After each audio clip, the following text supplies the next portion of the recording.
ஒரு நாள் கைலாயத்தில் சிவபெருமான் இல்லாத போது பார்வதி தேவி நீராடச் சென்றார்.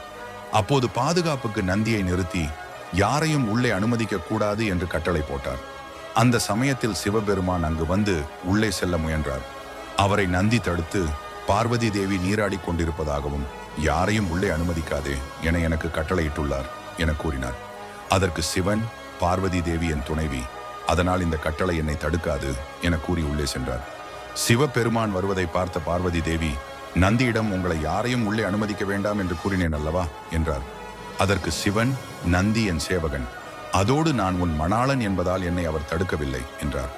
நந்தியின் செயலால் கோபமடைந்த பார்வதி தேவி தனது பாதுகாவலனாக இருப்பவர் அறிவாளியாகவும் பலசாலியாகவும் தனக்கென பாதுகாவலனாகவும் இருக்க வேண்டும் என நினைத்தார். அந்த நேரத்தில் அவர் பூசிக்கொண்ட மஞ்சளையும் சந்தனத்தையும் பிடித்து ஒரு உருவமாக்கி அதற்கு உயிரையும் கொடுத்தார் பார்வதி தேவி. அவரே கணபதி என அழைக்கப்பட்டு அனைவராலும் பூஜிக்கப்படுகிறார். கணபதியை பார்வதி தேவி உருவாக்கிய தினத்தையே நாம் விநாயகர் சதுர்த்தியாக கொண்டாடுகிறோம்.